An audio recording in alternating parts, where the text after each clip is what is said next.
लेकिन आशा, इसमें Israel factor, ये जो कतर पे हमला हुआ, ये भी कहा जा रहा है कि वो इसका मुहर्रिक बना। इमीडिएटली ये जो कतर पे हुआ हमला, उसके बाद जो एक इनसिक्योरिटी की फीलिंग, और ये मैं आपको बता रहा हूँ, वेस्टर्न मीडिया और अरब मीडिया में भी ये आ रहा है कि उन्होंने कहा कि जी अमेरिका हमारी सिक्योरिटी की जो जिम्मेदारी ली थी वो नहीं निभा रहा, इसलिए हमें अपना काम जो है रजा, उसको रजा डाइवर्स। मेरे ख्याल में इसमें कोई अमेरिका से हट के ये मुआहदा नहीं हुआ। ठीक। ये अगर हम समझें कि ट्रंप साहब ऑन बोर्ड नहीं थे, इनफैक्ट ये जो पाकिस्तान को अलाउ किया गया है कि ये न्यूक्लियर अम्ब्रेला प्रोवाइड करें, इसमें बिल्कुल ट्रंप भाई भी शामिल होंगे। हम्म। और इनफैक्ट इनफैक्ट मैं समझती हूँ कि ट्रंप तो चाहते हैं, देखें, इसका जो मुआवजा हो सकता है ना, वो हो सकता है जब 1950s में और 60s में सीटो और सेंट्रल ट्रीटी ऑर्गेनाइजेशन, जी। South east Asia treaty organisation, जो सेंट्रल ट्रीटी ऑर्गेनाइजेशन थी, जिसमें इराक भी था, ईरान भी था। अब उसमें आप ये देखें कि बरतानवी जो पावर थी उस वक्त, उन्होंने उनको मिडल ईस्ट को चलाना था, और वो जाहिर है उसका जिम्मा जो है उसमें पाकिस्तान को डाला गया। बिल्कुल इसी तरह ट्रंप जो हैं वो तो चाहते हैं कि इन जगहों से अपने, और आपके कई प्रोग्राम्स पे गुफ्तगू हो चुकी है कि ट्रंप तो चाहते हैं कि ये सब कॉन्ट्रैक्ट कर दें, जो मिडिल ईस्ट की सिक्योरिटी है अपने फौजियों को निकाल के वहाँ लेके आए, औरों को जो कि केपेबल हों। देखें, इसमें दो चीजें हैं कि एक तो वो निकलना खुद चाहते हैं, अपने पाँव निकालना चाह रहे हैं, या राइट। अपने अपनी कॉस्ट कम करना चाहते हैं। दूसरे वो समझते हैं कि जो केपेबली इसको रिप्लेस कर सके। और पाकिस्तान ने इस जंग में भी उनको, मेरे ख्याल में जो इंडिया के साथ हुई है, इम्प्रेस किया है डोनाल्ड ट्रंप को, तो वो चाहते हैं। मेरा नहीं ख्याल, देखें, प्रेस में बहुत चीजें लिखी जा रही हैं, बिल्कुल कतर की उसका जिक्र है। देखें, आप कतर का देख लेना, कतर के अटैक के बाद जिसमें बहुत सारी पेशेंट अगेन बहुत सारी चीजें कही जा रही हैं। एक है कि जी अमेरिका को पता ही नहीं था कतर में इसराइल ने अटैक किया। देखिए, एक खुद इजरायली मीडिया में कहा जा रहा है कि खुद वेस्ट और यूएस जो है वो इसराइल से, नेतन्याहू से नाराज है कि ये हम्म। कतर पे जो उन्होंने हमला किया है वो नाराज हैं, और वो समझते हैं कि नेतन्याहू डिस्टेबलाइजर है रीजन में। है तो सही, वो ये भी सच्चाई की बात है, लेकिन हम्म। कुछ और खबरें हैं। सो एक एक पॉसिबिलिटी हो सकती है कि अमेरिका खुद समझता हो कि भाई इस तरह आउटसोर्स करके सिक्योरिटी, एक सिग्नल भेजना उसको,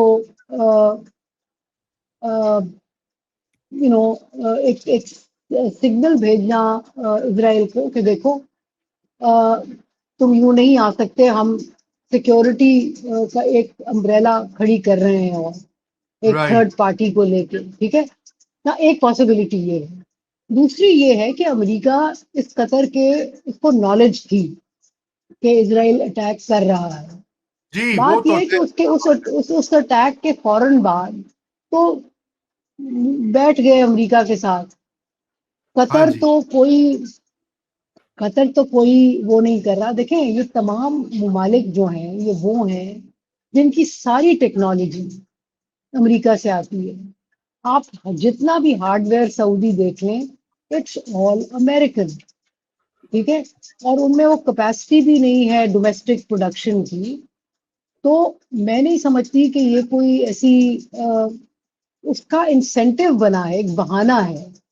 लेकिन आई डोंट थिंक कि ये जैसे शुरू में आपके प्रोग्राम में अर्ज की कि मेरा नहीं ख्याल कि कोई इजराइल सऊदी अरेबिया पे हमला करने वाला है। दो कंपीटिंग मुल्क हैं, ईरान और सऊदी अरेबिया, इस खत्ते में दोनों एक्वायर कर रहे थे। और ये खतरा आप देखें ना, आज से चंद महीने पहले जो अमेरिका और इसराइल ने मिलकर ईरान पे हमला किया और कोशिश की कि ईंट सींट बजा दें उनके न्यूक्लियर प्रोग्राम की ना, उसको थोड़ा सा पुश बैक मिला है, लेकिन वो डैमेज नहीं है। लेकिन वो एक तरह से एक्सपोज हो गया, निकल के आया कि हाँ जी है, कैपेबिलिटी है।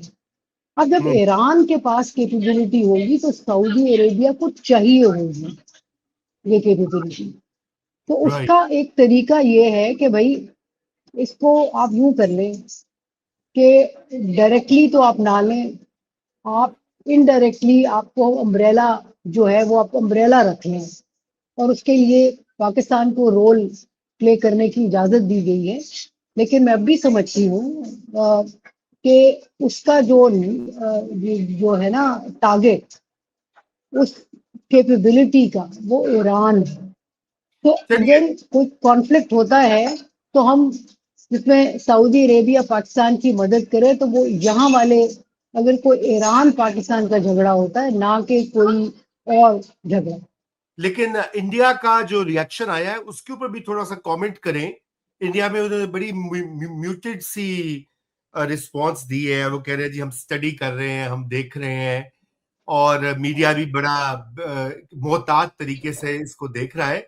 लेकिन ये एक इंडिया के तो बहुत ज्यादा इकोनॉमिक जिसे कहते हैं ताल्लुकात बड़े मुस्तहकम हुए हैं सऊदी अरेबिया से पिछले चंद सालों में, जब से मोदी सरकार है। Hundreds of billions of dollars की इन्वेस्टमेंट है। तो इसमें ये मैं रजा इसमें मैं आपको करेक्ट करूंगी। हाँ। सऊदी अरेबिया से जो ताल्लुकात हैं दे गो बैक टू द 1990। हम्म। 1990 में जब इंडियन इकोनॉमी ने ग्रो करना शुरू किया, इनको एनर्जी की जरूरत थी और सऊदी अरेबिया को एनर्जी बेचने की जरूरत थी। हाँ। तो तब से ये ताल्लुकात बढ़े और जाहिर है मोदी ने उस पर एक्सपैंड किया। वो इकोनॉमिक ताल्लुकात बिल्कुल अपनी जगह है।